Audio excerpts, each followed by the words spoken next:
কথা বলবে রাম নারায়ণ রাম নারায়ণ।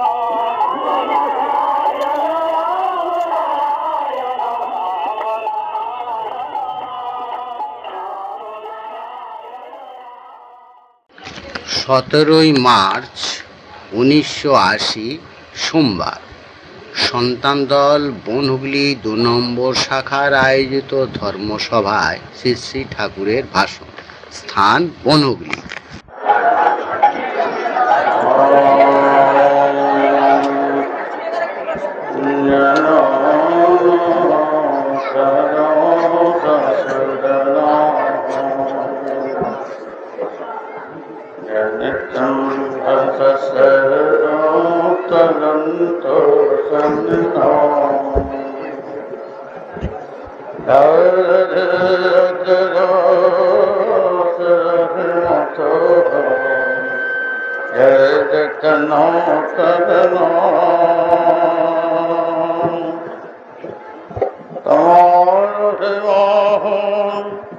जगत नौषधन वेद वेद विमति हो जना वेद विमास जनाधिनान वेद धरास शशरधान वेद धरास मूलाधार विवास सरधास संघनाथ चयनान तरते भयाधस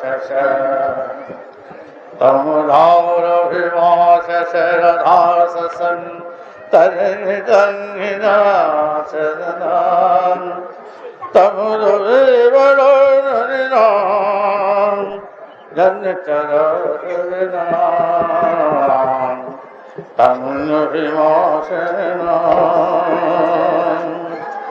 এই বেদের ধ্বনির মাধ্যমে সমাজকে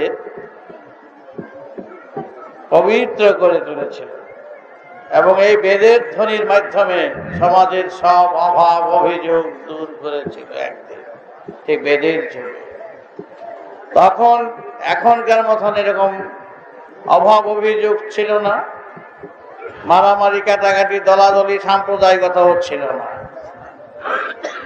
তখন তোমাদের এই পূর্বপুরুষরা যারা বেদের সুরে বেদের ধারায় আত্ম উৎসর্গ করে তাদের নিজেদের কর্মজীবনের ধারা কর্মের ভিতর দিয়েই তারা ধর্মের সুর খুঁজে পেয়েছিলেন এবং তারা ধর্মকে তারা এমনভাবে জানতেন, ধর্ম মানুষকে বাঁচিয়ে রাখবে, ধর্ম মানুষকে ক্লেদ পঙ্কিলতা থেকে দূরে সরিয়ে রাখবে, ধর্মে মানুষকে মানুষে মানুষে যেই ভালোবাসা প্রেম প্রীতির বন্ধনে থাকবে, থাকবে না বৈষম্য, থাকবে না দল, থাকবে না সম্প্রদায়। আজ যা দেখা যাচ্ছে, তাই সেই সময় যারা ধর্মপ্রাণ, ধর্মকে নিয়ে যারা সব সময় থাকতেন, সেই ধর্ম ছিল মানুষকে বাঁচিয়ে রাখার ধর্ম, সেটা জীব ধর্ম। সেই ধর্ম হিন্দু বা মুসলমান কোনো রকম কোনো ভেদাভেদের ভিতরে ছিল না, যে হিন্দু ধর্ম আলাদা মুসলমানের ধর্ম আলাদা। সেই ধর্ম ছিল আকাশের মতো স্বচ্ছ পবিত্র। তাই সেই সময় যারা ধর্ম নিয়ে কাজ কর্ম কথাবার্তা বলতেন, ছিল এক জাতির কথা, এক নীতির কথা। তারা দেশকে ভালোবাসত এবং দেশের জন্য তারা নিঃস্বার্থভাবে দেশের স্বার্থে তারা নিজেদের উৎসর্গ করেছিলেন। সেই ধর্ম আজও আছে, ধর্ম ঠিকই আছে, কিন্তু তার অর্থ বিকৃত হয়ে যাওয়ার ফলে, বিকৃত করার ফলে আজকের সমাজ এই দুর্দশাগ্রস্ত, ব্যাধিগ্রস্ত, সর্বদিকে অভাব অভিযোগ এবং যত রকম নীচতার দিকে আছে সব কিছু আমাদের ঘিরে রেখেছে। তাই আজ সেই ধর্মের সুর খুঁজে পাওয়া যাচ্ছে না। সেই সময় বেদজ্ঞরা, যারা বেদের উপরে যাদের দখল ছিল, তাদের সন্তানরা, মানে দেশের সন্তানরা, বেদের সুর নিয়ে তারা দেশকে শাসন করতেন, দেশকে জাগিয়ে তুলতেন। তাদের ধ্যান ধারণা সাধনা সব কিছু ছিল সেই মহাকাশের মহাসুর মহাধ্বনি বেদনাদধ্বনির মাধ্যমে। তারা আপন মনে বেদের অন্তর্নিহিত অর্থগুলো সবার কাছে পৌঁছিয়ে দিত। তাদের বেদ ছিল বিবেক, তাদের বেদ ছিল মহাকাশ, তাদের বেদ ছিল চৈতন্য। এই গ্রন্থের বেদের ভিতরেই সীমাবদ্ধ ছিল না, অনন্ত মহাকাশকেই বেদ বলতো। সেই বেদ ছিল প্রকৃতি, প্রকৃতির গ্রন্থই হলো মহাবেদ। সেই বেদ থেকে সবাই শিখত, জানত এবং একে অন্যকে সাহায্য করত। সেই সময় দেশের সন্তানরা এই বেদের গান, বেদের সুরের মাধ্যমে সব দেশে দেশে সবাইকে জাগিয়ে তুলতেন। কি বলতেন? তারা একাধারে সাধনা করতেন। সেই সাধনার কিসের ইঙ্গিত ছিল? কোন রকম কোনো বাধ্যবাধকতা ছিল না, কল্পনার উপরে কোনো কথা থাকতো না, যে স্বর্গের কথা, নরকের কথা, আত্মার মৃত্যুর পরে আত্মার কি হবে, এইসবের কথাবার্তা তখন ছিল না। ছিল এক ধরনের কথা, তারা এইটুকুনো বলতেন, জন্ম যখন নিয়েছি, যদি পরে জন্ম হয়, পরে যদি আমাদের কোথাও যেতে হয়, সেটা যখন আমাদের জানা নেই, তবু আমাদের কাজ থেকে, আমাদের কর্ম থেকে আমরা সরে দাঁড়াবো না। তারা এইভাবেই কাজ করতেন যে আমাদের চলার পথের পথিক আমরা এগিয়ে যাব সেই পথে, এবং দেশকে বাঁচিয়ে, দশকে বাঁচিয়ে, নিজের আত্মার, নিজের মনকে পবিত্র করে, মুক্ত করে আমরা অগ্রসর হব সেই পথের দিকে। সেই পথ কি? ভগবান আছেন কি নেই তা তো আমরা জানি না। তখন তারা বলতেন, থাকেন তো ভালো, যদি ভগবান থাকেন তাহলে আমাদের কি করণীয়? যেটা জানা নাই, শোনা নাই, বোঝা নাই, সেই পথের পথিক হয়ে আমরা কোন পথের দিকে যাব? আজকের সাধুগুরু বেশিরভাগ মহানেরা সেই দেশের, সেই ভগবানের কথা নিয়ে মানুষকে বিভ্রান্ত করছে। যেই ভগবানের সম্বন্ধে ঠিকানা জানে না, খোঁজ খবর জানে না, শুধু গ্রন্থের লেখার উপরে বুঝে না বুঝে সবাইকে বিভ্রান্ত করছে। বেদের যুগে সেই রকম ছিল না। তখনও ভগবানের কথা ছিল, ভগবানের নাম ছিল। তাদের সমাজকে ওইভাবে বুঝাতেন, ভগবান আছেন তো ভালো, থাকলে আমাদের কাজ হবে। কিভাবে আমাদের ভগবানের সাথে সাক্ষাৎ হবে সেই পথ যখন আমরা খুঁজে পাচ্ছি না, আমরা এইটুকুনো বুঝতে পারছি, প্রকৃতির নির্দেশ, প্রকৃতির আদেশ, প্রকৃতির নিয়ম অনুযায়ী যদি আমরা আমাদের পদক্ষেপ করি, আমরা যদি সেইভাবে মার্চ করি, তাহলে নিশ্চয়ই খুঁজে পাবো সেই খোঁজ যেটা আমাদের দিশেহারা হয়ে রয়েছে, আমাদের দিশের বাইরে রহিয়াছে। সেই যদি ভগবান হয়ে থাকেন, স্রষ্টা হয়ে থাকেন, তবে নিশ্চয়ই তার সন্ধান আমরা পাব। তাই সমাজকে তখন তারা বলতেন না যে ভগবান আছে। আজকে কালী কৃষ্ণ রাম শিবের জন্ম কয়েক হাজার বছর, কিন্তু আমি যা বলছি 50,000 লক্ষ বছরের কথা। সেই সময় কি ছিল? এইখানকার দেব দেবতার নাম গন্ধ ছিল না। তারা কি তখন মানুষ ছিল না? তাদের মধ্যে মা বাবা ছিল না, স্বামী স্ত্রী ছিল না, পুত্র ছিল না, ছিল সব অদ্ভুত। তাদের বিবেক, তাদের বিবেচনা, তাদের বিচক্ষণতা অদ্ভুত ছিল। তারা কি মুক্ত হতো না? তারা কি মুক্তির পথ খুঁজে পায়নি? তারা কি সবাই কি নরকের বাসিন্দা হয়েছিল? তাদের দেবতা কারা? কে তাদের এইরকম মঠ মন্দির, এত সাধু গুরু মহান এইরকম এত ছড়াছড়ি ছিল না। আজকে সেই সুযোগ নিয়ে দেশবাসীর বেশিরভাগ সাধু সন্ন্যাসীরা সেই ধর্মের সুযোগ নিয়ে মানুষকে বিভ্রান্ত করছে।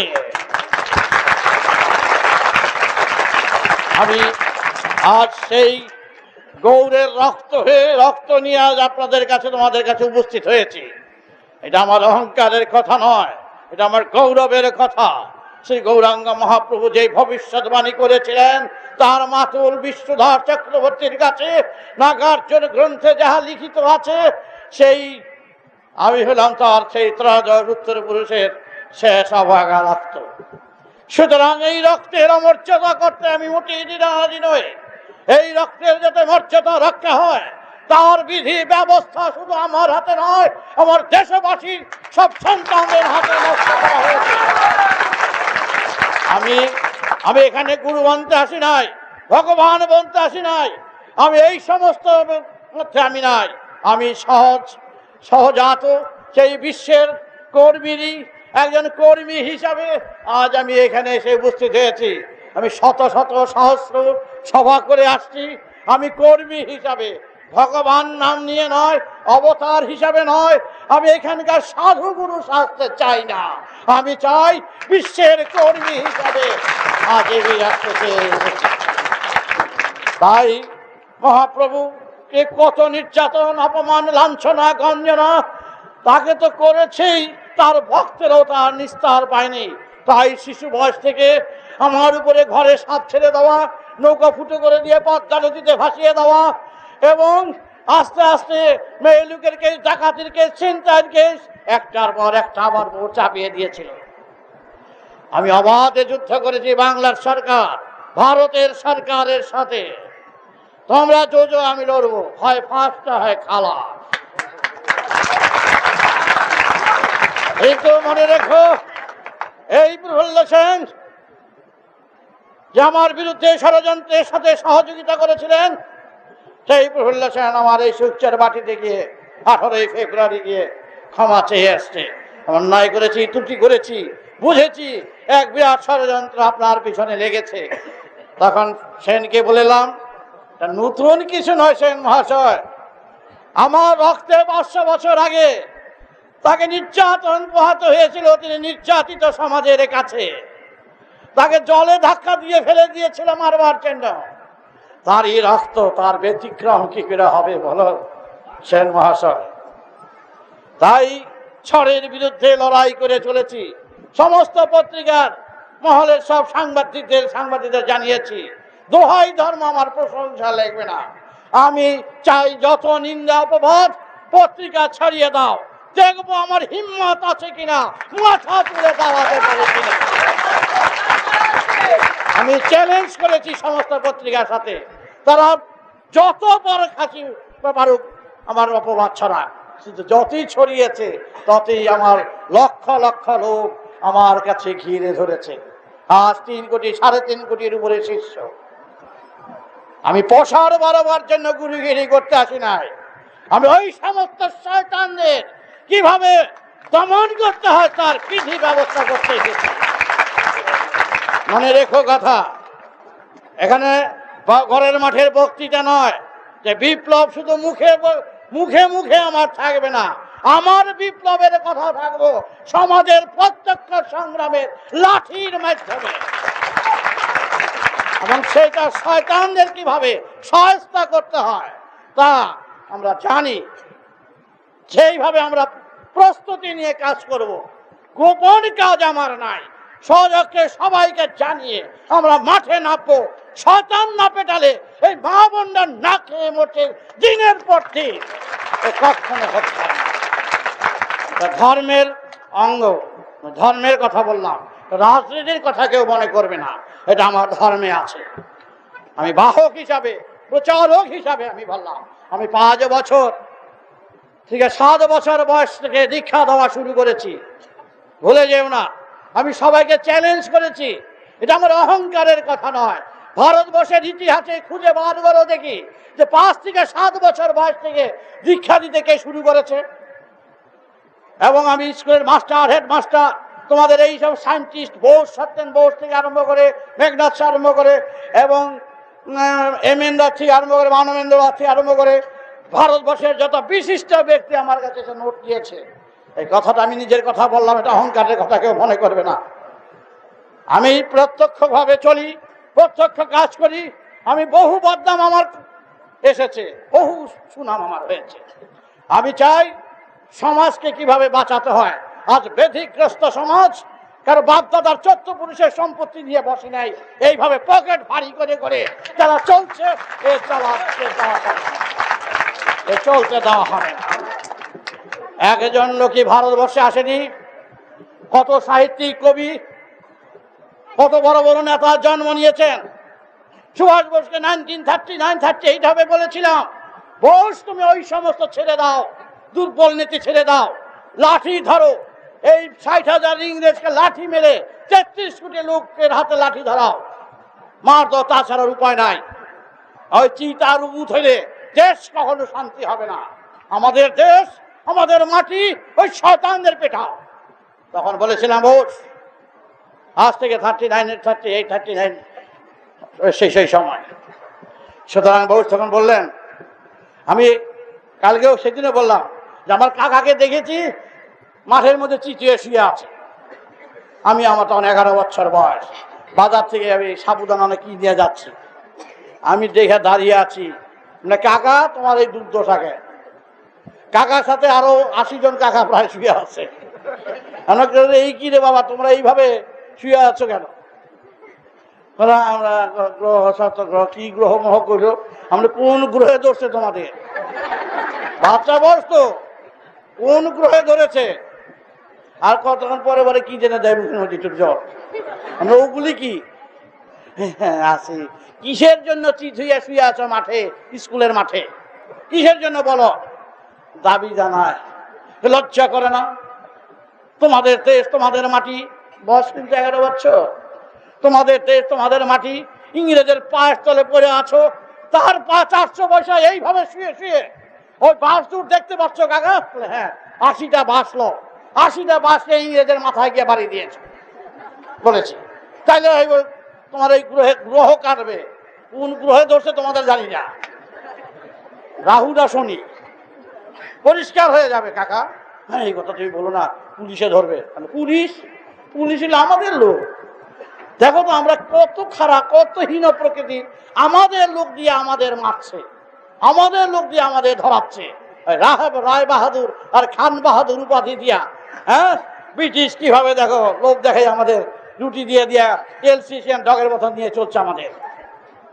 ভুলে যাও না কাকা, এই দুর্বল নীতি তোমাদের কে শিখিয়েছে? বাচ্চা বয়স, এই কুবুদ্ধি তোমাদের কে শিখিয়েছে? এই চিত হওয়া আর উবুত হওয়া। বাবা তুই বলিস না, তুই জোরে জোরে বলিস না। আমি বলবো না কাকা, মোটেইটা ভালো লাগলো না, ছেড়ে দাও। তাই বলছি যে আজও দেখতে পাচ্ছি সেই দুর্বল নীতি আজও রয়েছে। আজ এত প্রায় 60-65 কোটি লোক হয়ে গেছে, তখন ছিল 33 কোটি লোক। আজও সেই দুর্বল নীতি থেকে আমরা রক্ষা পাই নাই, রেহাই পাই নাই। আজ দেখো বাল বাচ্চাদের খাওয়া নাই, পড়া নাই, দুধ নাই, কাবো নাই, বস্ত্র কিচ্ছু নাই। অনাহারে অনাশ্রয় গ্রামে গ্রামে যাই, 3 কোটি 3.5 কোটি তার বাবু শিষ্য হয় নাই, সর্বপ্রকার লোক আছে। আমি চাদর গায়ে দিয়ে আমি চলছি। আমি খেয়াতে চাষবাস করি, গুরুগিরি করে আমি চলি না, আমি ব্যবসা করি না, আমি গুরুগিরি ব্যবসা করি না। আমি খেটে খাওয়া লোক, খেটে খায়। কোন শিষ্য বলতে পারবে না লক্ষ লক্ষ কারে থেকে হাত বেরিয়ে শনি রাহুর কথা বলে পয়সা নিয়েছি, হাত কেড়ে ফেলে দেবো। আমার শিষ্যদের বলেছি, যেদিন আমি হোম যজ্ঞ করবো আমাকে ওপেন ভাবে গুলি করবি। এই সমস্ত ছক মারি গুরুগিরির ব্যবসা আর জায়গায় জায়গায় আশ্রম ফুটিয়ে, হ্যাঁ, শিষ্যদের মাথায় হাত বলে পয়সা রোজগার করা, আর কম্বল বিতরণ আর লাপসি বিতরণ দিয়ে সমাজে মহান যিনি ফুটাতে যাচ্ছে। আই হেট ইট। আমি আমি ঘৃণা বোধ করি ওই সমস্ত সব বাবাজিরা, ব্রহ্মচারীরা, এই সমস্ত যারা করছেন, আমি এটা ঘৃণা বোধ করি। মানুষের ঠকিয়ে ঠকিয়ে ঠকবাজির খেলা করে বেশিরভাগ সাধু সন্ন্যাসীরা এই সমস্ত সব বদমতলব শুরু করেছে। এদের উচ্ছেদ করতে হবে, সমস্ত বাবাজিকে ঠেলা গাড়ি টানাতে হবে, আর ওইগুলো আশ্রমকে সব হাসপাতাল করো। পরিষ্কার যেন না, ধর্মের কথা বলছি, এটা আমার আগের কথা নয়, এটা আমার রাজনীতির কথা নয়, এটা বেদের কথা। বেদ বলছেন জানন্দি ভারত ভিশাস আমরা 7 বছর বয়সে আমার বেদ কণ্ঠস্থ। যেমন ইন্দ্র দুভারত ভাষী সমান বেদুদ আমার অধূত হর্ষিসং যে কুপরবার জীবাবরবা রুজিসং দেশাত আমরা। সমাজের পর গাছা চেন আর আগাছা চেন, খেতনিরা আগাছা ফেলে দেয় আর পর গাছা ওই বেটা গাছের মধ্যে গাছ উঠে ওই গাছের রস খায়, ওইটা টেনে মরে নিচে আর ওইটা ওইটা রস খায়। এই রস খাওয়া ঠাকুর গুরু মহান আজকের সমাজে অনেক, এবং রাজনীতির লোক অনেক, এই পরগাছা। কিন্তু বেদের কথা সব পরগাছা ছাঁটাই করতে হবে, আগাছা সব দূর করতে হবে, তা না হলে সমাজ পবিত্র হবে না, মুক্ত হবে না। তাই আমাদের বেদের কথায় এই যে মূর্তিগুলো দেখতে পাচ্ছ, বছর বছর একবার অন্য দুর্গা মাইকি জয় করে দুর্গা মাকে মাটির মূর্তি দিয়ে করে নিয়ে আসছো, শিবকালী দুর্গা নিয়ে আসছো, এইগুলো খালি এখানে খালি স্বর্গের বাসা তৈরি করতেছ। স্বর্গের বাসা একটু হবে না কারো, বলে একটাও স্বর্গের বাসা নয়। দেব দেবীদের মূর্তির কারণটাই তো তোমরা জানো না, খালি বিগ্রহকে আগো শনি তুমি দয়া করো শনি, আর রাহু এগুলি বলে যাইব না, রাহু কোনো দিক যাবে যাইব না।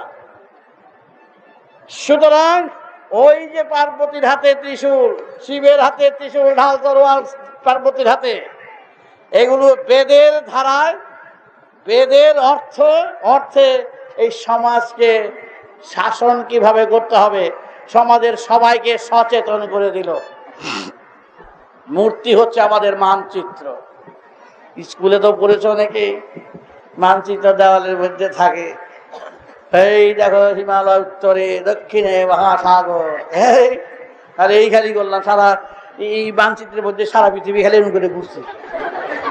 বললাম কোথায় মানচিত্রে, বললাম হ্যাঁ স্যার আমেরিকা গেলাম, আফ্রিকা গেলাম, হ্যাঁ রাশিয়া গেলাম, এই রাশিয়া গেলাম, হ্যাঁ রাশিয়া গেলাম, ওই এক জায়গায় বুঝে গেলাম, যাওয়া কিন্তু একটু হইল না। এই মানচিত্র হচ্ছে এই মূর্তিগুলো, একেবারে এমন মানচিত্র সব হয়ে গেল। হ্যাঁ, মূর্তিরে দেখা পাইল, মূর্তির সঙ্গে কথা বলে, আদতে কিন্তু ফাঁকা, না মূর্তির লোক কথাও হয় না, মূর্তিকে কেউ দেখেও না। কিন্তু এই দিক দিয়ে কিন্তু সিদ্ধি মুক্তি হয়ে গেছে সবাই, ফকটে সব সিদ্ধি লাভ মুক্তি লাভ। যারা তৈরি করলেন মূর্তি, তারা কিন্তু সেই উদ্দেশ্যে করে নাই, তারা তৈরি করেছেন দেশকে কিভাবে শাসন করা যায়, দেশকে কিভাবে সজাগ করা যায়। বিচক্ষণরা জানান তারা তার হিসাব, এবার তারা দেখেই না এই গ্রন্থ জানান্তের দিবা ওই সমস্ত গুলো মূর্তির মাধ্যমে এই ব্যবস্থা করলেন যে কিভাবে সচেতন করা যায়। এই হলো তার আদত অর্থ। আর সেই অর্থ থেকে কি করলেন, সেই অর্থ ভুলে গেছে, ভুলে গিয়া এই মূর্তির থেকে সব দশায় পড়ছে। কি রে আর কি হয়েছে, মা কালী আসছে, মামি মা, আরে বাবা করলো কি ব্যবস্থার হইলটা কি।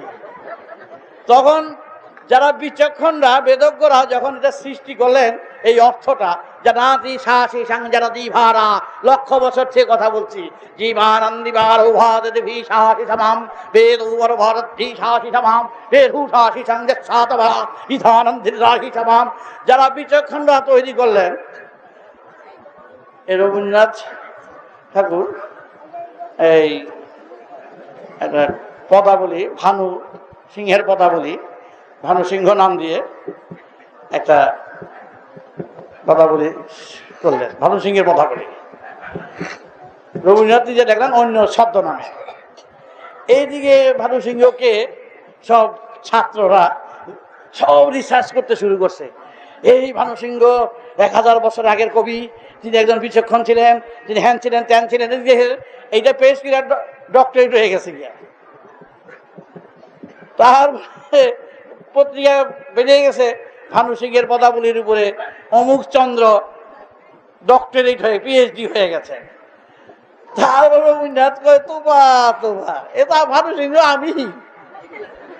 আমি রবীন্দ্রনাথ ভানুসিংহের নাম দিয়ে লিখছি। কি অবস্থা! এদিক দিয়ে সেই কবির উপরে 1000 বছর আগে কবি অমুক জায়গায় অমুক স্থানে তার জন্ম হয়েছে, বুঝছো? তার জন্ম বৃত্তান্ত, ছেলে পেলে, কয়টা ছেলে কয়টা পেলে, সব লিখে ফেলেছে। রবীন্দ্রনাথ তোবা তোবা, কিন্তু আমি রবীন্দ্রনাথ। এইরকম এই যেই যারা মূর্তি বর্ণনা করলেন, যে মূর্তি বর্ণনা করলেন সভারূঢ়াং মহাভীমাং গরোদস্তাং ভরপ্রদাম হাস্যযুক্তাং ত্রিনেত্রাং চারি বেড়া তৈরি করলেন সমাজকে কিভাবে। তখন তো আনন্দবাজার যুগান্তর ছিল না, স্টেটমেন্টও ছিল না, এইগুলি আসলে পত্রিকা। জায়গায় জায়গায় মূর্তির মাধ্যমে সমাজকে সচেতন করছে। শয়তান ঢুকতে দেবে না। মা বলেছেন ঢাল তরোয়াল ধরো। সমস্ত মাতৃশক্তিকে বললেন, সমস্ত জগৎবাসীকে বললেন, এইভাবে না করলে কিন্তু দেখো আমি অসুর মারতাছি। বেদ বলেছেন অসুরকে যদি বিনাশ করতে হয় ত্রিশূল ধরো, অস্ত্র ধরো। এইগুলো সব শিক্ষার জন্য ট্রেনিং শুরু করছিল, ট্রেনিং স্কুলগুলো সব ট্রেনিং এর জন্য এগুলো করেছে। আর এইগুলো ঘরে ঘরে নিয়ে এক শ্রেণীর ব্যক্তিরা এর বিকৃত অর্থ করার জন্য, ভুল বুঝাবার জন্য কিন্তু আরেক শ্রেণীর ব্যক্তিরা পিছনে দাঁড়িয়ে গেল। এরা করতেছে কি, এই দেখো মা, এই মা, হ্যাঁ এই মা আমাকে দর্শন দিছে। হ্যাঁ এ দর্শন দিছে। এই যে দর্শন শুরু হয়ে যায়, সিদ্ধি লাভ শুরু হয়ে গেছে চারদিকে। বাপরে বাপরে, ঘুমের থেকে উঠে আসে সিদ্ধি লাভ, সে দর্শন, বাবা কি মা আসছে, শিব আসছে, আরে কারবার, তোবা তোবা। এই যারা রচনা করলেন, আর আমি করলাম কি আর হইল কি, আমি বানালাম কি আর বললো কি। শিব গড়াতে দেখি বানর হয়ে গেল। শিব গড়াতে আছে তো, শিব বানাইতেছে, বানাই বুনে দেখে হনুমানের মতো একটা বানর হয়ে গেছে। আরে সর্বনাশ! আজকের দেশ যে এই যে চারিদিকে দেখো মঠ মন্দির, ঢান ঢান ঢান ঢান, কি মঠ, বিষ্ণু, রাধা, কৃষ্ণ, শ্রীরামচন্দ্র, আরে বাবা, সব কিন্তু ছিল অন্য কথা, আর হইল কিন্তু আরেক কথা। মনে রেখো কথাটা, কথাটা অনেকের ভালো লাগবে না। ভালো না লাগলে কি হবে, ফোড়া যদি হয়, সেই ফোড়া যদি সেপটিক হয়, কাটতে হবে। অপারেশন তো বন্ধু না, ভালো লাগবে না, কিন্তু যুক্তি তোমার মানতে হবে। 1 1 2, 2 2 4, 2 2 5 করলে চলবে না তোমার। তাই সমাজে তখন এই মূর্তিগুলোর জন্য এই ব্যবস্থা করেছিল।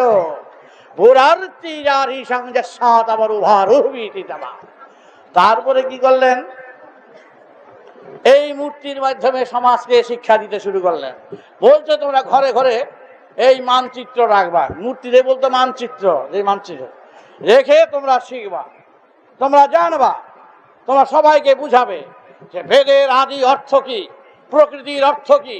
প্রকৃতি হচ্ছে শক্তি, পুরুষ হচ্ছে শিব, মানে শিব হচ্ছে মঙ্গল, প্রকৃতি পুরুষই হচ্ছে এখানে।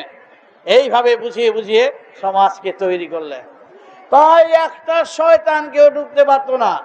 7-8টা গ্রাম নিয়ে চাষবাস করতো।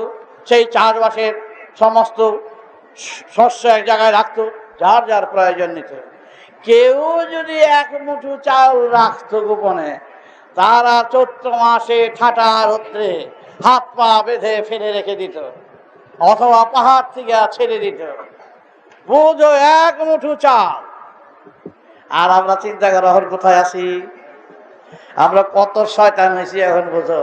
নামাবলির তলে লয়ে চলছি, ব্ল্যাক সব ব্যবহার, নামাবলির তলে আমরা কোথায় দাঁড়াইছি। তার জন্য আমি মানুষদের বলবো না এরা খারাপ, এর জন্য দায়ী কিছু সংখ্যক ব্যক্তি। দেখো, রোগীর সেবা খুব বড় কথা না। তুমি রোগীর সেবা করলা, হাসপাতালে নিলা, পুলটিস মারলা, যা পাখা দিয়ে বাতাস করলা, জল মাথায় ঢাললা, তারপরে আক্কা পাইছে একেবারে শ্মশানে দিয়া কাঠ দিয়ে আসলা। খুব বীর সেবা, আমি এখন বড় সেবক। হ্যাঁ, তুমি বড় সেবক।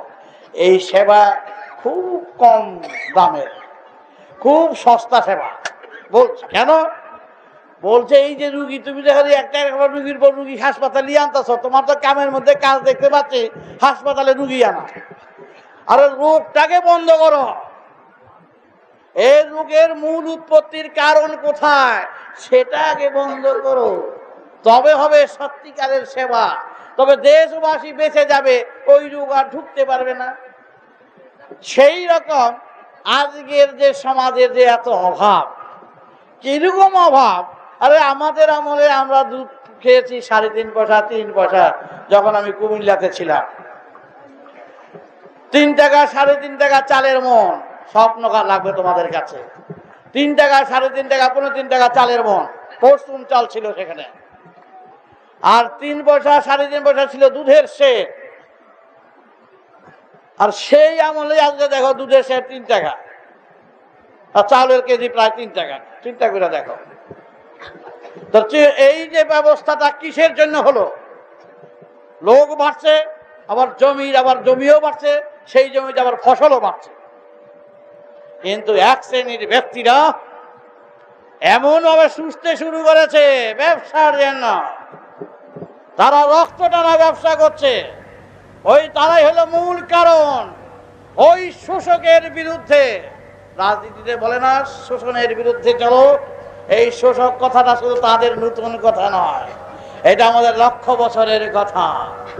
অসুর শুষে না যে সেই হলো অসুর, সেই অসুরকে দমন করতে হবে।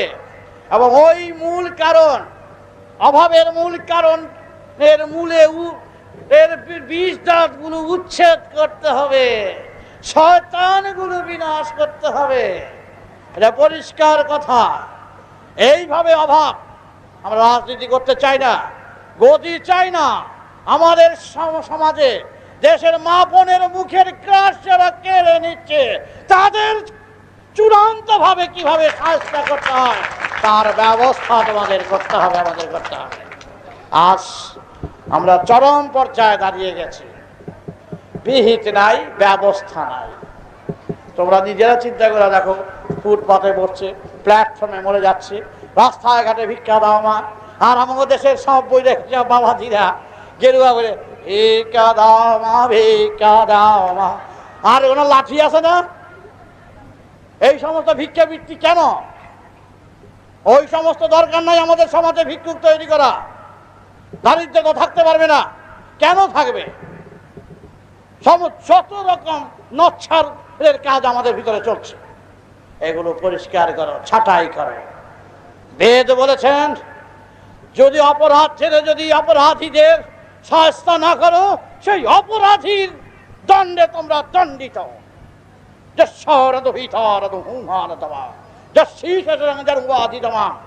মনে করো না আমরা কথার বক্তৃতা যাবার এখানে আসি নাই, আমরা প্রস্তুতি নিচ্ছি। 3 কোটি 3.5 কোটি সন্তান, 2 কোটি 1.5 কোটি 1 কোটি ছেলেকে সন্তানকে যদি মাঠে নামায় লাঠি দিয়ে, আমি তাদের রক্ত দেখতে চাই। এই রক্ত শুধু এমনি নয়, শয়তান পেটাও আর রক্ত দিয়ে ফাটিয়ে দাও, এছাড়া চলবে না। আমরা খুন চাই না, খুন আমাদের ধর্ম নয়। কিন্তু ভুলে যেও না, তোমার বাড়িতে ডাকাত ঢুকলে, তোমার মা বোনের উপর অত্যাচার করলে, তুমি তখন ফুল চন্দন আর বেল পাতা নিয়ে তাদের সেবা করবে। ওই সেবা ফুল বেল পাতা দিয়ে তখন তাকে যেইভাবে বলো, দা দিয়ে পারো, কুড়াল দিয়ে পারো, অস্ত্র দিয়ে পারো, তাকে মার দেবে। আজ আমরা আক্রান্ত, সর্বদিকে আমরা আক্রান্ত। আক্রমণকারীকে আমরা ছাড়বো না, আমরা খুন চাই না। আক্রমণকারীকে আমরা ছাড়বো না, তার উপযুক্ত তার মোকাবেলা করব, মনে রেখো। সুতরাং আজ আমরা আক্রান্ত, ব্যাধিগ্রস্ত, সর্বদিকে আমরা সর্বহারা যাকে বলে। এর চেয়ে আর চরম নির্যাতন আর কি হতে পারে? কোন দিক থেকে কোনো স্বাধীনতা নাই। এটা বাল বাচ্চাদের তোমরা খালি বাচ্চাই দিয়েছো, শিক্ষার ব্যবস্থা করতে পেরেছো? এই স্কুলে যেতে ভর্তি করতে পারো না, পড়াতে পারো না, দুধ ঘি খাওয়াতে পারো না, ভালো জামা কাপড় পরাতে পারো না, আর করতে গেলে হয় চুরি করতে হবে, তোমাদের পয়সা চুরি করতে হবে, বাটপারি করতে হবে, শয়তানি করে তোমাদের পয়সা রোজগার বেশিরভাগ করতে হবে। কেন? যারা পকেট ভরে টাকা মারছে, রাস্তাগুলিকে যখন কি চেহারা করেছে, সব দিকে চিন্তা করে দেখো। তোমাদের সামনে এই সমস্ত অপরাধগুলো করছে, আর তোমরা চশমা চোখে দিয়ে ভদ্রভাবে চলে যাচ্ছে পার হয়ে। মোটেই না, মোটেই করা উচিত না। বেদজ্ঞরা যদি তোমাদের আমলে থাকতো, যদি থাকতো তারা, তাহলে বলতো ঘরের মাঠে বিরাট অগ্নিকাণ্ড করো, আর একটা একটা করে তোমাদের ফেলতো, এইগুলির আগে মারো, এই জেনারেশনকে পুড়ে ফেলে দাও, এই কথা বলতো। এই জেনারেশনের মধ্যে ক্রেড ঢুকে গেছে, তারপরে এই যেগুলি সেগুলি সে তৈরি করো। এই জেনারেশন এই 60 কোটি লোকের আগুনে পুড়তো, এইগুলি একটা পদার্থ না। আমরা চিন্তা করে দেখো, শ্রীরামচন্দ্র কয়েক কোটি সন্তান মেরেছে, তাহলে রামচন্দ্র মারল কয়েক কোটি, কৃষ্ণ মারল কিছু, বিষ্ণু মারল কিছু, শিব মারল কিছু, আর হবরই তো মারছে, মাইরা দেবতা মেরে দেবতা হয়েছে। আর তোমরা কি করছো? ফুল পাতা, বেল পাতা, কাঁঠাল পাতা, আম পাতা, জাম পাতা, লতা পাতা নিয়ে তারা নিয়ে খা, আম পাতা আনছি খা, কাঁটা পাতা আনছি খা। হে কি সব ভক্ত আমরা সব! হে আর ভক্তের আর সীমা নাই। এই ভক্ত এই কথা বলে নাই, ঢাল ধরওয়াল তরোয়াল ধরতে বলেছে তোমাদের। তাই আমি পরিষ্কার কথা বলছি, এই আমার সন্তানদের ভিতরে, 2.5-3 কোটি 7 কোটি সন্তানদের ভিতরে প্রত্যেক মিটিংয়ে আমি বলে যাচ্ছি, কারণ তারা বেআইনি যদি অস্ত্র কারো থাকে যাতে তারা দিয়ে দেয় পুলিশের কাছে, সেই জন্য। আর তোমরা যদি জানো, খোঁজ খবর পাও, পুলিশের কাছে দিয়ে দেবে, এই কথা আমি বলি। 4 লক্ষ সন্তান আমার কাছে চিঠি লিখেছে, আমার কাছে নাম নাই, চিঠিতে নাম নাই, ফোন আমাকে জানিয়েছে, বাবা আমরা বাংলাদেশ তখন পাকিস্তান থেকে আমরা বহু অস্ত্র শস্ত্র, যত রকম স্টেইন গান, ফিন গান, রিভলভার সব আমরা জোগাড় করেছি, তোমার আদর্শকে আমরা দেশে রূপ দেব, বেদের আদর্শকে। তা সব কথা তোমার শুনবো বাবা, আমরা এই কথা তোমার শুনবো না। কারণ আমি যখন সবাইকে বলেছি, যদি আমি জানি তোমার কাছে অস্ত্র হাতে, আমি পুলিশে ধরে দেবো, বলেছি পুলিশে ধরে দেবো। যদি আমার বেআইনি অস্ত্র কারো জানি, সেই জন্য পুলিশকে সতর্ক করে দিচ্ছি সবাইকে, তোমরা দেখবা খুঁজে খুঁজে, নির্যাতন করবে না, খুঁজে খুঁজে দেখবা কার হাতে অস্ত্র আছে, ধরে নেবে, জানিয়ে দিচ্ছি সবাইকে। হাজার হাজার লোকের ভিড় থাকে জানো, সকাল থেকে হঠাৎ দিকে একটা পায়ের মধ্যে কেটে গুঁতা দিল, আরে রিভলভারের মুখটা দিয়ে দিকে, আরে দেখতে যাবো রিভলভার দিয়ে কে রিভলভার নিয়ে গেল, আর এই দলে মিশে গেছে, কানে ধরবো, প্রায় 3-4 হাজার লোক, হ্যাঁ ধর ধর ধর ধর ধর ধর পালানো হচ্ছে। আমি তখন জানিয়ে দিই পুলিশকে, সবাইকে জানিয়ে দেবো। আমি পুলিশের লেখাকে জানাই, যে মুখে মুখে বলতেছি, মাঠে কে বলবে নিজের সন্তান যদি চুরি করে, ভাবে কি ভয় আমার ফলা চুরি করছে? আমি বলবো, আমার সন্তানের ভিতরে যদি রিভলভার থাকে, রাইফেল থাকে, বেআইনি অস্ত্র থাকে, যদি কেউ জানতে পারো, পুলিশে ধরে নেবে। এবং পুলিশদের বলেছি, বাড়িতে গিয়ে অযথা হামলা করবে না কারো, যদি জানতে পারো ধরে নিও। এবং আমি সবাই জানিয়ে দিয়েছি যে 4 লক্ষ সন্তানের যে আছে, এটা সত্যি কথা, এইটা আমি বিশ্বাস করেছি, এইটা আমি বুঝেছি, অস্ত্র দেখেছি, আমি ধরতে পারি না, আমি বুঝেছি আছে, কিন্তু বাংলাদেশ থেকে এনেছে, তাও আমি বুঝেছি। কিভাবে বুঝছেন? অবস্থায়, কার্যকলাপে, রক্ত দিয়ে চিঠি দিচ্ছে আমাকে, কার্যকলাপে বুঝতে পেরেছি। কার হাতে আছে তা জানি না। 3.5 কোটি লোকের যদি জেলে পুরে, তাহলে যদি সব আটকা পড়ে, এছাড়ার কোনো পথ নেই। কিন্তু যাদের কাছে আছে তারা আমাকে জানিয়েছে কি জানো, বাবা বহু নির্যাতন, না খেয়ে মরছি, কেউ সাহায্য করে না, কেউ চাকরি বাকরি দেয় না, খালি দল পোষণ নীতি, যার যা নীতির মধ্যে সে আছে। আমরা লেখাপড়া শিখেছি, কাজকর্ম জানি, খেতে পাই না, মা বোনের মুখে গাছ তুলতে পারি না, আমার ভাই বোনেরা চিৎকার করে, কোনো কিছু দিতে পারি না, পূজার সময় সবাই নতুন কাপড় জামা পরে, আমার ভাই বোনের কিছু দিতে পারি না।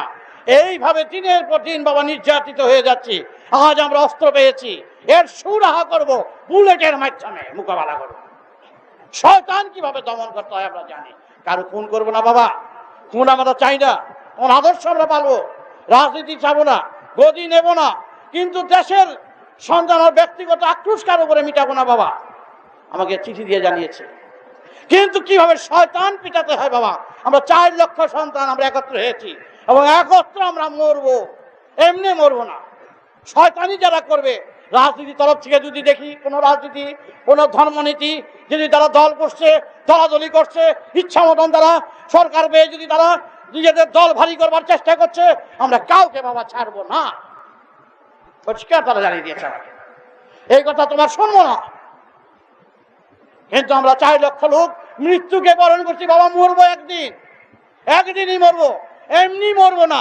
ওইগুলো শয়তান যারা, যারা নিজস্ব সত্তায়, যারা দেশকে সরকারকে পৈতৃক সম্পত্তি মনে করেছে, যারা ইচ্ছা মতন ব্যবহার করবে আর আমাদের জনগণের উপরে অত্যাচার চলবে, নির্যাতন চলবে, তা করতে দেওয়া হবে না বাবা। এই হলো ওদের কথা। আর আমার কথা হলো, ওই সব যদি আমরা জানতে পারি, আমি ওদের বলে দিয়েছি অস্ত্রগুলো সব পুলিশে দিয়ে দাও, হাত উঠিয়ে চলো। এবং তোমরা, আমি যদি জানতে পারি কারো হাতে অস্ত্র আছে, পুলিশকে জানিয়ে দেবো। আমি ওদের জানিয়ে দিয়েছি, রাজা বাবা জানি তুই পুলিশে জানিয়ে দেবে, তাই তোমার কাছে আমরা গোপন করবো, তোমার কাছে আমরা অস্ত্র নিয়ে যাবোই না। সে পরিষ্কার কথা জানিয়ে দিয়েছে। কিন্তু আমার আদর্শ জানে, এইসব সন্তান পেটানো, সন্তানদের কিভাবে শাস্তি করতে তার সাথে জানে। তাই তোমাদের কাছে বেদের কথা বললাম, আমার নিজের কথা নয়, আদি বেদের কথা। যারা হৃদয় সমালোচনা করা সহজ, বিদ্রুপ করা সহজ। এখানে আমরা করতে পারি সমালোচনা, জুয়া খাইলে আর চা খাইলে 3 খান কথা বললাম, বালক মশারি সম্পত্তি মেরে দিছে, বুঝাবার সম্পত্তি মেরে দিয়েছে, জানি জানি হ্যাঁ হ্যাঁ এই লোক একটা নিয়ে এখানকার। বহু নকশালের ছেলে আমার কাছে আছে, বহু হাজার হাজার সাহায্য করার ছেলে, মারাত্মক ছেলে আছে, ভুলে যেও না। অদ্ভুত অদ্ভুত ছেলে আছে যারা মুহূর্তে, আমার আদেশ হলে তো উপায় নাই। যদি আমি 2.5 কোটি 2 কোটি ছেলেকে আদেশ করি, উঠে পড়ে বাড়ির বউ পুত্র ছেলে মেয়ে লাফিয়ে পড়বে। এই জন্য প্রস্তুতি হয়েছে, তার জন্য সেই সুযোগ আমি নেব না। যদি বলি, যদি করি, জানিয়ে করি। আমি চাই জনজাগরণ জেগে উঠুক বেদের সুরে, বেদের ধারায়। সেই সময় বেদজ্ঞরা এইভাবে দেশ শাসন করে দেশের অভাব অভিযোগ দূর করে ফেললেন। তারপর কি করলেন জানো? তারপর তারা বললেন, আমরা দেশ তো সমস্ত অভাবের হাত থেকে মুক্ত করলাম, আমরা তো কোথায় যাবো তো জানি না, কোন সাধনা করব বাবা? বেদজ্ঞদের বললেন, কোন সাধনা করবো? তখন শিব টিপ কারো জন্ম হয় না। কোন সাধনা আমাদের আত্ম উৎসর্গ করবো? এরপরে কি আছে তা তো জানি না। তখন বেদজ্ঞরা বললেন, যেটা জানো না তবে সহজ কথা, আমরা দেখতে পাচ্ছি এক বিরাট সুর থেকে জন্ম নিয়েছি, এক প্রকৃতির ধারা থেকে জন্ম নিয়েছি। আমরা সেই প্রকৃতির সুরের সাথে সুর মিলিয়ে আমরা এগিয়ে যাব। দেখো এই সারে গামা পাধা নিশা দিয়ে কত সুর সাধনা করে। এই আমার শিষ্য ভক্ত ছিল আলাউদ্দিন খা, আলাউদ্দিনের খা দাদা ছিল আফতাউদ্দিন খা সাহেব, এই কুমিল্লার লোক। এ তো পারতাম না, এইটা করতেতাম না, বাজাই এই পর্যন্ত কথা, যেন অর্থ তো জানি না। তা আপনি এখানে কম, তাই সেই সার অর্থ বললাম। তখন বুঝলো সার অর্থ। এই যে সারে গামা বাজায়, অর্থ জানে না তো, সারে গা রে গামা এই বুঝে বুঝে করে করে সুর শিখে নিয়েছে। সেই রকম সুর রয়েছে 25,000 সিঁড়ির ঊর্ধ্বে শির, মূলাধার, স্বাধিষ্ঠান, মণিপুর, অনাহত, বিশুদ্ধ, আজ্ঞা, সহস্রার। এই দেহ বিনা যন্ত্রকে বাজাতো দেশ জোড়া ছিল সন্তান। সেই সন্তানদের নামই হলো সন্তান দল। দল হিসাবে ওই গোষ্ঠী দল না, দেশের সন্তানদের নিয়ে হলো সন্তানগণ। সেইভাবে তৈরি করছি দেশে দেশে জনজাগরণের সুর। সেই সময় বেদজ্ঞরাও জানিয়ে দিলেন, তোমরা এক কাজ করো, যদি সত্যি যদি থেকে থাকে তাহলে তোমরা লাভবান হবে, আর যদি না থাকে তোমরা সুরের সাথে সুর মিলিয়ে তোমরা মুক্ত আকাশের মুক্ত সুরে নিজেদের দিন করে রাখতে পারবে। তখন কিভাবে করব? এই যে হরে কৃষ্ণ হরে রাম দিয়েছিলেন মহাপ্রভু 16 নাম 32 অক্ষর, দ্বারে দ্বারে তার বিরাট অর্থ রয়েছে। সেই কৃষ্ণ এবং রাধার নাম অনুযায়ী এখানে নাম রাখলেন রাধা কৃষ্ণ। আবার তারই নামের নাম 500 বছর এই রক্ত, তারই সেই নামের নাম মহাকাশের মহানাম মহাসারেগ্রাম সারেগ্রাম রাম নারায়ণ রাম। এই রাম নারায়ণ রামের অর্থ বিরাট। এই রামনারায়ণ রাম, এইখানকার রামনারায়ণ রাম ওই নাম অনুযায়ী মহাকাশে রামনারায়ণ রাম। রাম নারায়ণ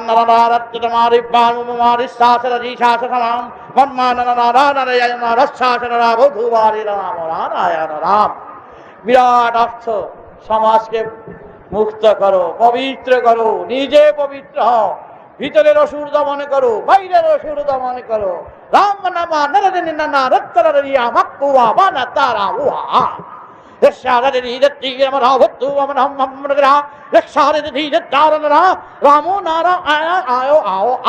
রাম নারায়ণ সারে গামা পাধা নিশা মূলাধার সাধিষ্ঠান মণিপুর অনাহত বিশুদ্ধ আকাশ সহস্রার। সেই 25,000 ঊর্ধ্বের কথা। তখন দেশবাসী সমস্ত ঋষি বলে যারা গণ্য হতো, যারা বেদজ্ঞ, যারা তারা ঋষি নামে স্থান নিয়েছিলেন, সেই বেদজ্ঞরা দেশবাসীকে জানালেন, কি জানালেন? মূলাধার, এই গুজ্জোদ্ধারের কাছে মূলাধার, আর স্বাধিষ্ঠান মূত্রোদ্ধার, নাভি হচ্ছে মণিপুর। এই যে বুঝেছিল, বাচ্চা হলেও পেট কাটো, নাভি কাটো, নাভি ছেদ, নাভি দিয়ে যখন খেতে তখন তো উইং কেটেছিল, সব বিষ সব কেটেছিল। আর ওই নাভি দিয়ে খেতে, নাভি রইল, নাভি ক্যাচ কেটে কেটে দিল। আচ্ছা, তখন বাবা কে এসে গেল ভাষা, পেটের মধ্যে ওয়া করে না, পেটের মধ্যে স্ট্রাইক স্ট্রিক করে নাই, লাফালাফি করে নাই, এমন হয়ে আটকা দিয়ে রাখছে, উপায় নেই। তারপর যে আটকা খুলে গেল, ছুট করে বেরিয়ে গেল, বাস নাভি কেটে দিল। হ্যাঁ, সেই ওয়া ওয়া খায়, মধুগা মধুগা, মধু দিয়ে ওয়া বন্ধ করে। এই ও আ এই মহামন্ত্রের প্রথম সুর। কটন গাছের তুলা, আর তার থেকে সব ফাইন তুলা। তাই এবার বলেছিলাম যে তোমরা তো সব বাকলা পড়ো, গাছের বাকল, আর তোমরা কোন বাকল পড়ছো? সবই তো গাছ, যত দেখতে পাচ্ছ সব গাছের বাকলই পড়েছে বাবা। সন্ন্যাসী তো তোমরাও কম না। হ্যাঁ, এই গাছের বাকল সব আর খাট খাট খাট খাট, সব গাছের বাকল, সব গাছ গাছ হয়ে পড়ছ। সুতরাং তোমরাও বাকলই পড়েছে বাবু। তাহলে ঋষি তোমরাও কম না, সন্ন্যাসী তোমরা কম নয়।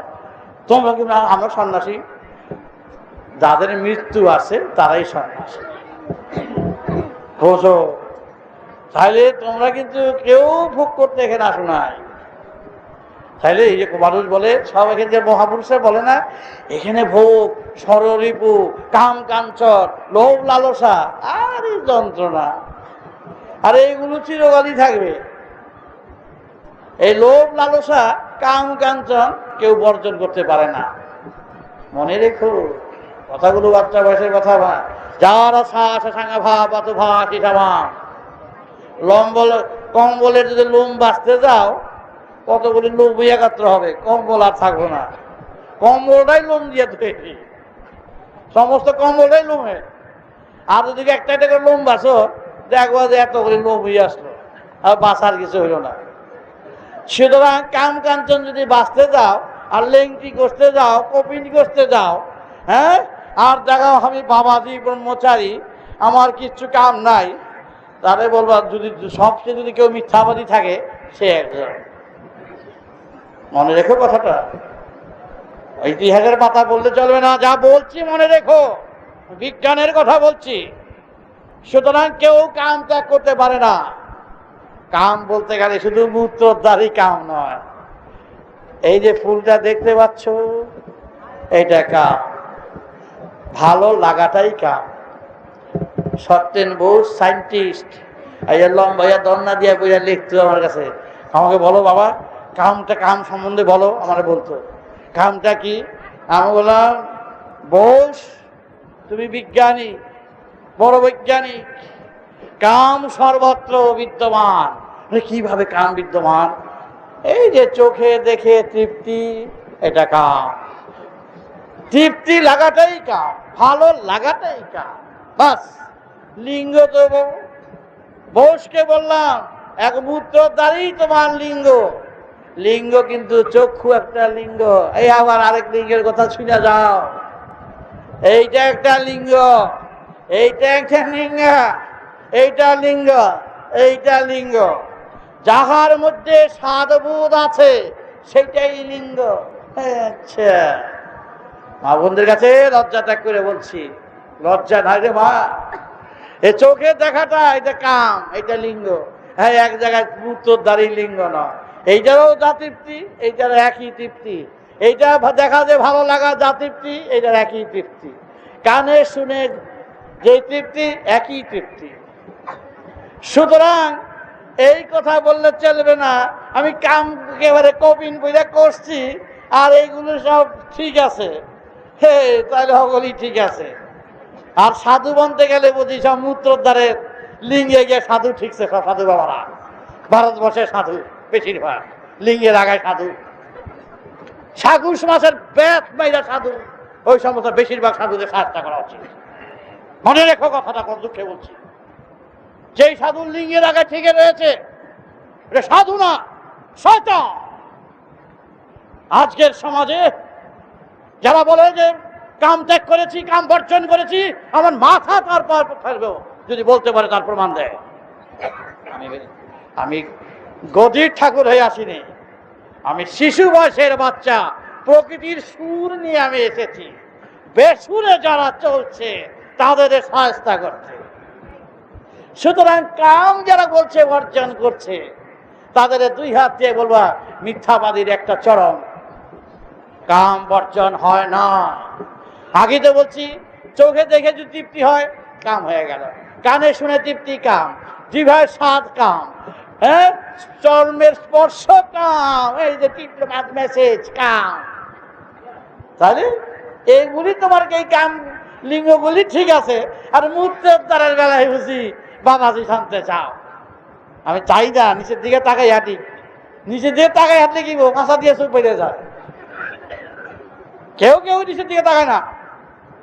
একটা গরু মহিষ থাকলে, গরু থাকলে, হ্যাঁ মাছের দিকে সবাই এদিকে থাকে, কে কার দিকে না দেখে সকলে চুপ করে থাকে, কে কার দিকে না থাকায় বুকে টুকে দিয়ে বলুক সবার দিকে তাকায়, তাকাইলে নিচের দিকে তাকায়। আমি সাধু, ওই সমস্ত ভাবনা। আমি প্র্যাকটিক্যাল প্রত্যক্ষ সংগ্রাম করছি, প্রত্যক্ষ গ্রন্থে লিখছি আমি। তাই কাম কেউ ত্যাগ হয় না। আর কাম ত্যাগ করে যারা মহাপুরুষ হয়েছে আর যারা ভগবান সিদ্ধি হয়েছে বাতির খাতায় ফেলে দেবে। পরিষ্কার কথা। যারা ভগবানকে ডাকা কাম, দেখা কাম, কথা কাম, বলা কাম, সব কাম। কামনা, কাম বাসনা, কাম তৃপ্তি। তৃপ্তি হচ্ছে কাম। আর বেশি হয়ে বলতে গেলে 3-4 দিন লাগবে। এই ডিটেলস বলতে গেলে তোমরা বুঝতে পারবা কি রকম ফুট ব্যাপার। 3-4 দিন যদি বলি 5-7-8 ঘন্টা করে, তাহলে এটার সমাধান হবে কিছু। অল্পে তো টাচ দিয়ে গেলাম। যাক, কথা হলো যে যারা শিশির সঙ্গে সাত আবার ওহাতে তামাম, এই যে মূল গ্রন্থিতে যারা সাধনা করছে তারা সব দেশবাসীরা সব বেদজ্ঞের কাছে সবাই বলছে আমরা কি করব। তোমরা হারা উদ্দেশ্যে যদি থাকে তো ভালো, তোমরা সেই সাধনায় নিজেদের আত্মোৎসর্গ করো যেখানে দেব দেবতার মালায় নাই, ভগবানের গন্ধ নাই, হ্যাঁ এই জন্ম সেই জন্মের কোনো কথা নাই। কি কথা আছে? এই মূলাধার থেকে সহস্রার বুঝালেন।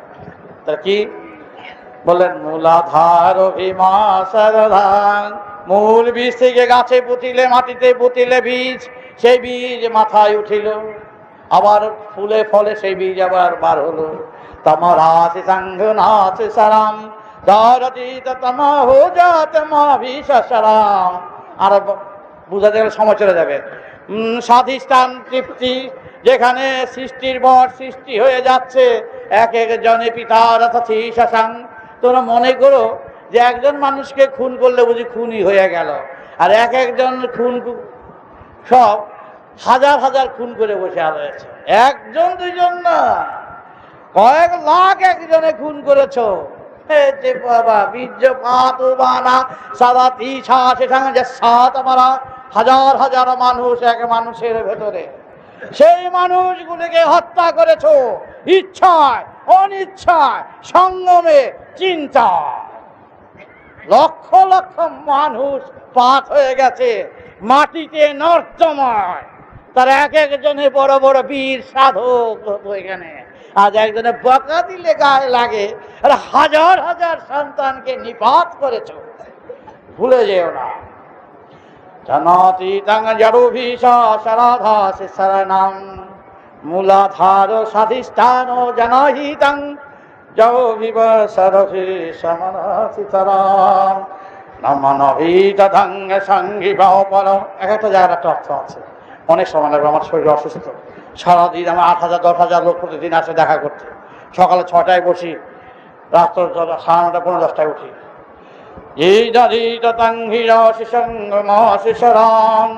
ব্রহ্মানন্দ দেশবাসীকে সুর শিখাচ্ছে, বেদের সুর। ভূমি পরং ব্রহ্মা এই যে বিশুদ্ধ, যারা শিবের কাছে সর্প দিয়েছে, বিষ হরি দান দিয়েছে, যিনি যেই হরি বিষ হরণ করেন বিশুদ্ধে শোধন করে আজ্ঞা চক্রে নিয়ে গেলেন।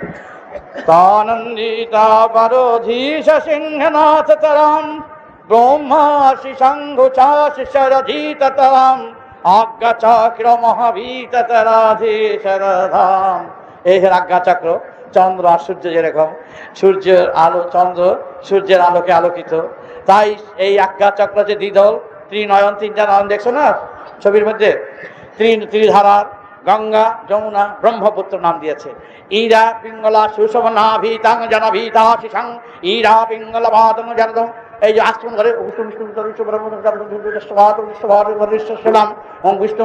বিষ্ণু পরমং পরম সদাপশ্যন্তি সূরয় দেবী চক্ষুরার্ধম জারদ ভৌ সাশিষাং তামুর ভৌতিতা ভূষমাভূতং জলম ব্রহ্মানন্দ তরাধীতাং আজ্ঞা চক্রে সাশিষাং।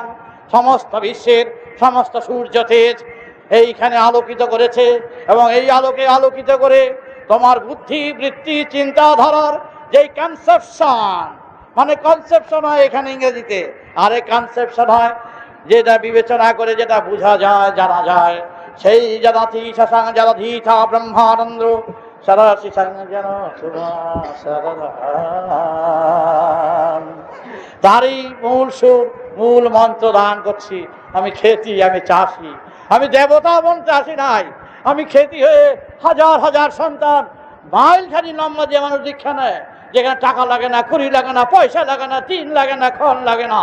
এই জন্মগত দাম দিয়েছে কেন? আমি জন্মগত ভগবান সিদ্ধিরাম, আমি শিশু বয়স থেকে। আমার নাম বালক ব্রহ্মচারী নয়, বালক বালক বলতো বলে। এদের যদি এর বাবা বলতো খোকা, সেই খোকার বয়স 60 বছর, বাবা তখন জীবিত, একে তখন কি বলবে? খোকাই তো বলবে। সেই খোকা, সেই জন্য বালক, বালক ঠাকুর, বালক গোসাই, বালক ব্রহ্মচারী, সেই নামটাই আমার রয়েছে। আমার গদির বুদ্ধির নাম না, আমি গদির ঠাকুর নই, তাই বালক বালকটা হয়ে গেছে। তাই আমি সেই সুর বাজাচ্ছি, সেই 5 বছর 7 বছর বয়স থেকে আমি ঘরে ঘরে মহানাম মহামন্ত্র দান করছি। গুরু কে হতে পারে? ঠেলাগাড়ি গুরু হতে পারে? ও নিজেই ঠেলে, আবার আরেকজনকে কি করে ঠেলে নেবে? আমি সেই মহাকাশের অনন্ত ধারার, সেই ত্রিধারার ধারার সুর ধ্বনি ধ্বনি নিয়ে হাজার হাজার দেশবাসীকে জানাইয়ে দিচ্ছি, তোমরা মহামন্ত্রের সাথী হও। যেই মন্ত্র আমি নিয়ে এসেছি সেই মন্ত্র ছিটিয়ে দিয়ে যাচ্ছি, গাছ ফলে ফুলে ভরতে অনিবার্য। আমি গুরুগিরি করতে আসি নাই, আমি মহাকাশের মহাবেদ ধ্বনি নিয়ে এসেছি। পরিষ্কার কথা বলে দিই। তাই অনেকে বলছে বাবা দীক্ষা তো নিয়েছে একবার দীক্ষা, 1000 বার দীক্ষা। ওই দীক্ষা করবে 18 বার করে, দীক্ষা ত্যাগ হবে না। তাই হাজার হাজার 3.5 কোটি লোক কি এমনি হয় যে প্রতিদিন 5,000 6,000 লোক দীক্ষা নেয়? 7,000 লোক 8,000 লোক দীক্ষা নিয়েছে। আমি নর্থ বেঙ্গলে গেছি, শাখা জায়গায় গেছি। তাই তোমাদের কাছে সেই বেদধ্বনি, যেই ধ্বনিতে ধ্বনিতে হলো সর্বত্র, সেই সুর বাজিয়ে বাজিয়ে তাই শিব যখন আর ডমরু বাজায় আর গাল বাজ্য করে, হ্যাঁ, বম বম বম বম বম,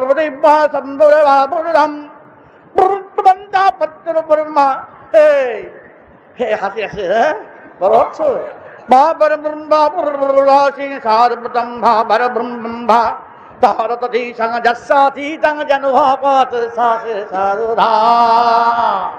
শিব জন্ম নিলেন, ত্রিশূল হাতে নিলেন, দেশবাসী বলছেন নদী সঙ্গ জানভি বম ব্রহ্মা ব্রহ্মারি ধা ভবরি সঙ্গ জানভি সে সংঘং জনতি রাধতম সারকৌশিরধাম। মহাপ্রভু দিয়ে গিয়েছিলেন হরে কৃষ্ণ হরে রাম, তারই নাম সেই রাম, বলো সবে রাম নারায়ণ রাম, রাম নারায়ণ রাম।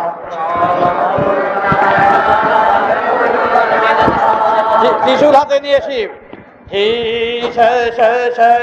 ধাম ভৈর শিব ধাম হে রাম নাম।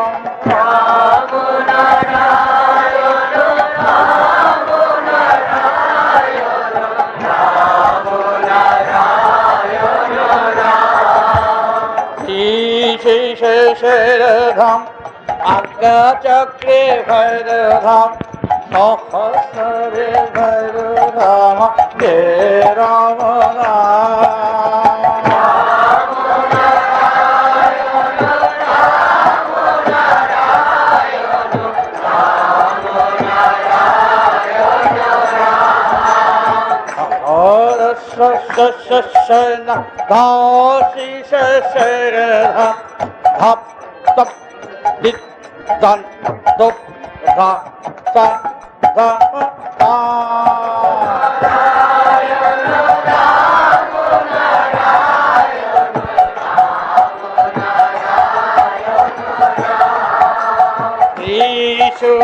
হস্তে লিখিলেন ধীব ভক্ত ধাম হে রাম রাম।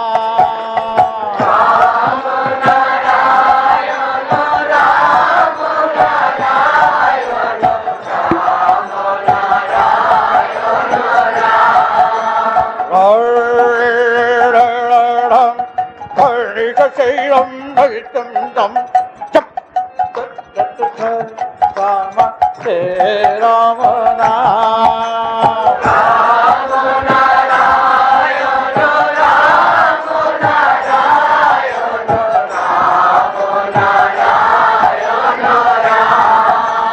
দেশের সন্তান ধরিলেন জয়ের দণ্ড, রাম হে রাম নাম।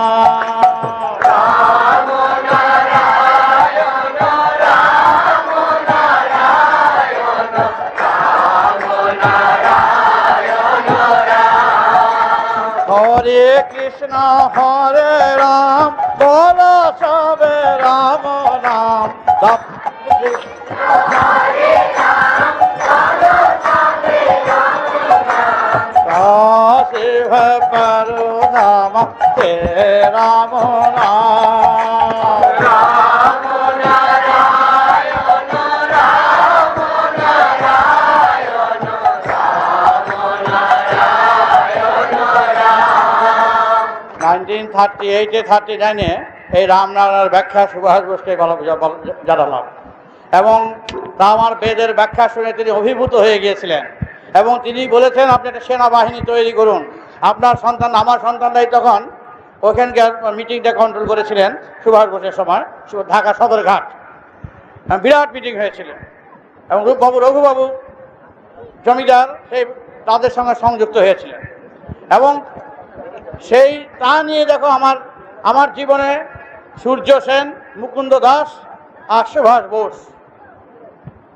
সূর্য সেন 1934 তাকে ঝুলিয়ে দেয়। মুকুন্দ দাসের নাটক আমাকে অনেকবার শুনেছে।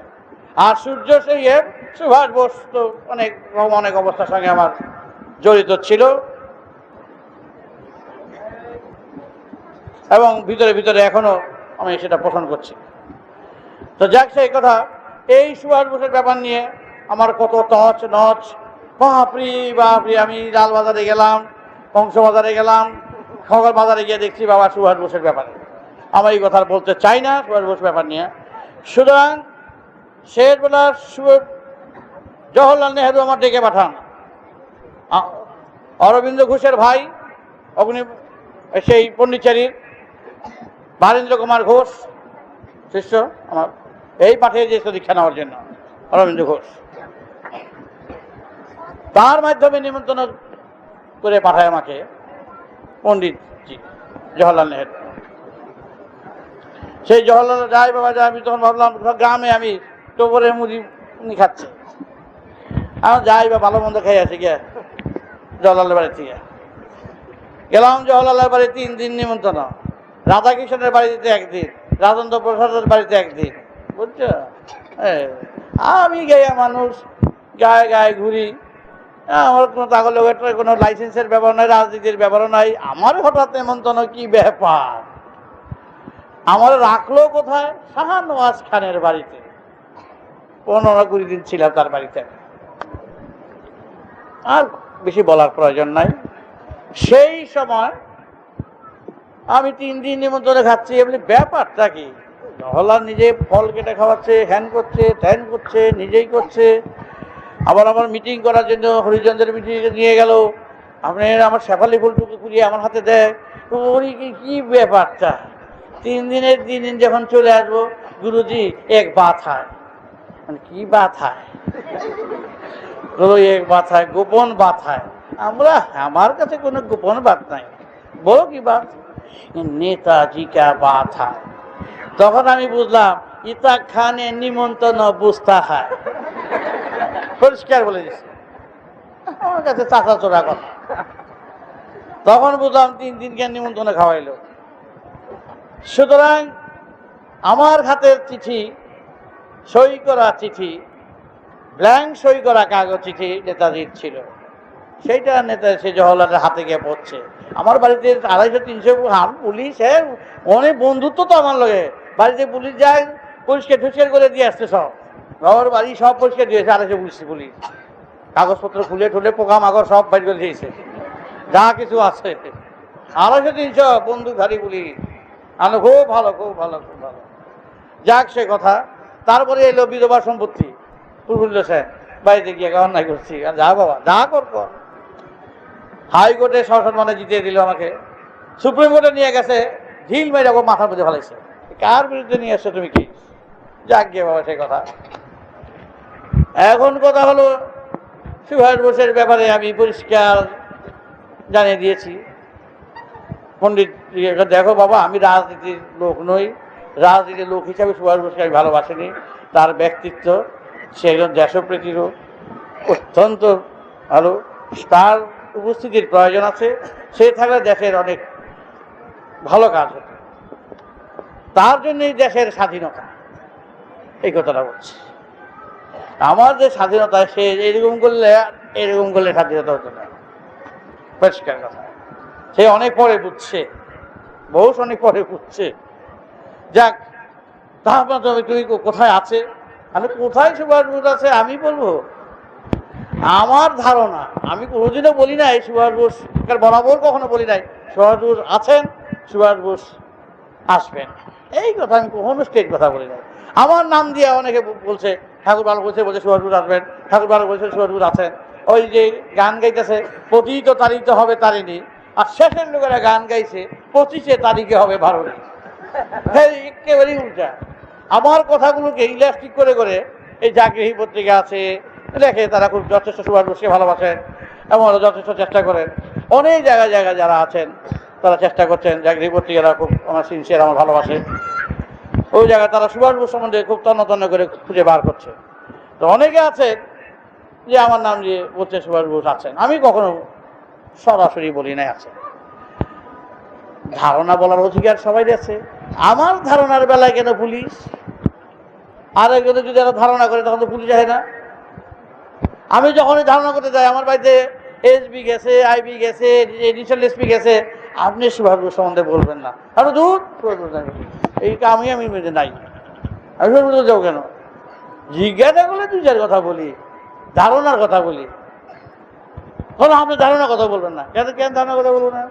একজন বলছে আছে, একজন বলছে নাই। তা আমিও তো সেটা ওই বলছি আছে কি নাই ধারণা।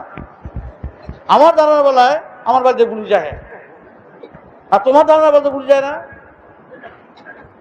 এই হলো ব্যাপার, আর কিচ্ছু না। ওই কাগজগুলো যে নিয়ে গেছে আমার সই করা সুভাষ বোস লেখা, কালি প্রমাণ করছে।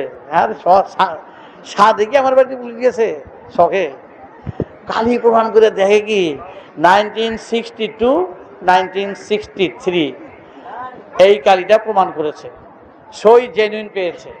তাই সুভাষ বোস অ্যাক্সিডেন্টে মারা যায় নাই, এইটাই ওরা বুঝে নিয়েছে। তাই আমার লালবাজার নিয়ে গেলেন, অতিথিশালায় নিয়ে দাঁড়া করাইছেন। হ্যাঁ রে বাবা, এইখানকার যে ব্যাপার, কি এর গভর্নর আর কি এর সম্রাট পঞ্চম ছিল।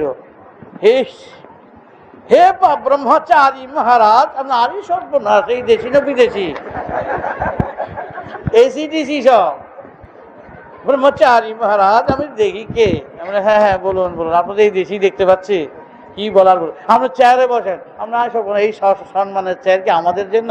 আমি মাটিতে বসে বসছি, ওইটা আপনাদের জন্য। আচ্ছা, আমরা দেখেন আপনি নাটকের ভঙ্গিতে কথা বলবেন।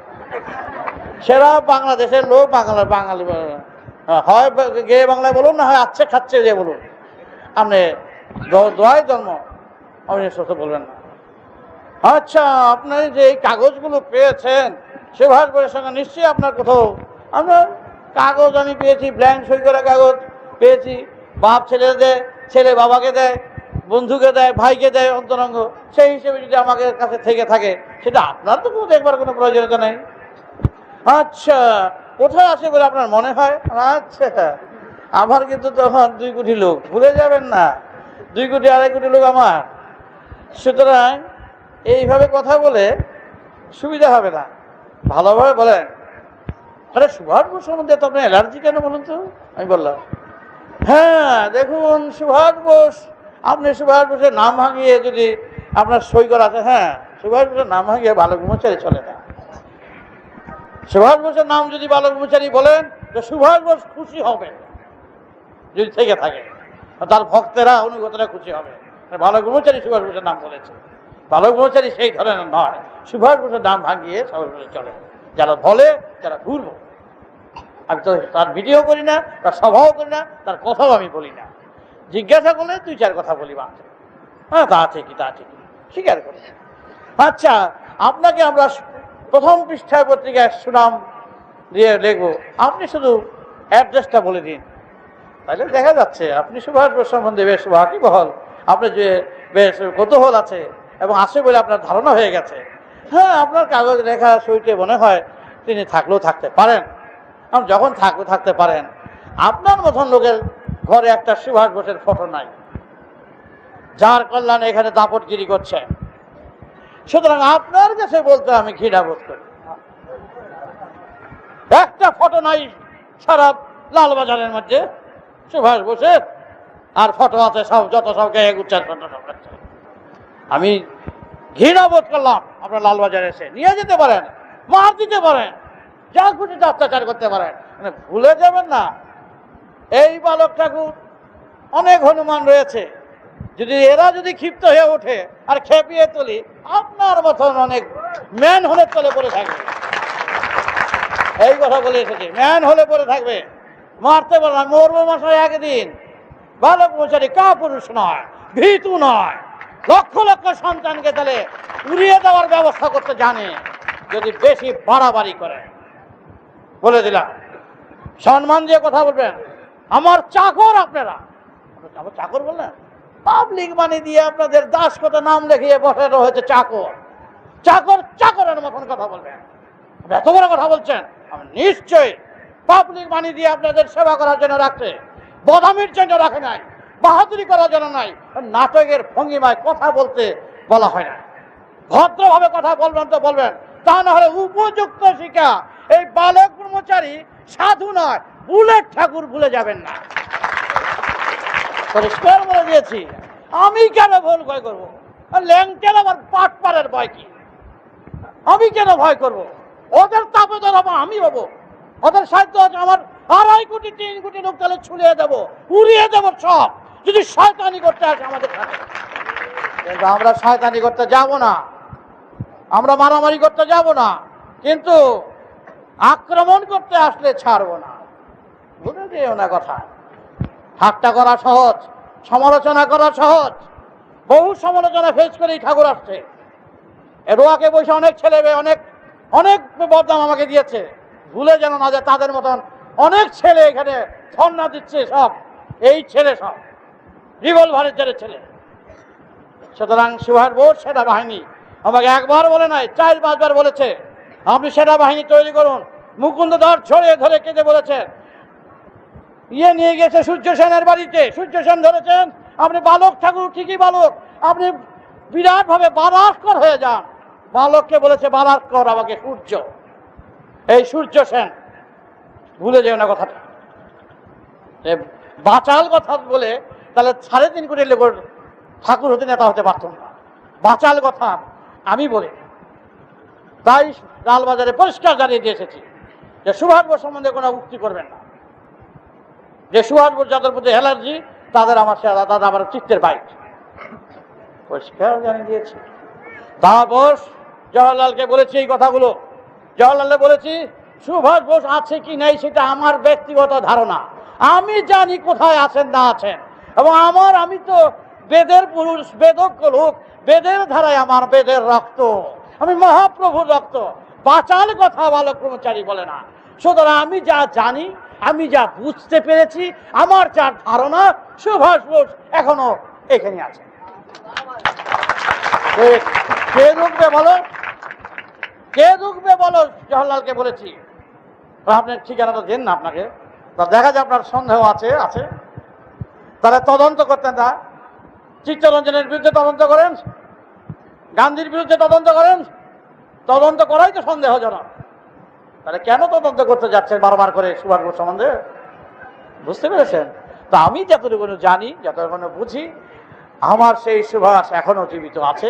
আমার ব্যক্তিগত ধারণা যে আসবেন কিনা ওই সমস্ত মুখস্থ কথা আমি বলতে রাজি নই। পরিষ্কার কথা আমি জানি ততটুকু আমি বলছি। আমি এর চেয়ে বেশি বলবো না। এই শয়তানের কারখানায় আমি বলতে রাজি না তার কথা, যার মর্যাদা দিতে যে জানে না। সুভাষ বোস কি করেছে না করেছে আমি যতটা আমি জানি, এরা বলতে আবার এখন ইচ্ছা করে না। তাই এই বিষয়ে আমি এখন বলবো না। আমি বেদের সভাপতি একজনকে এই জন্য বললো, তার কথার কিছুটা মাত্র দিলাম। অনেক ব্যাপার আছে, অনেক বৃত্তান্ত আছে, বললে মাথায় দিয়ে বলবা। কারণ আমার কি বলার প্রয়োজন আছে? আমি তো বলছি না গান্ধী বেঁচে আছে, জওহরলাল বেঁচে আছে বলছি না। আমার বলার কি শর্ত? যে বেটা মরে গেছে, সে বেঁচে আছে না আছে, বলছে গেছে কি?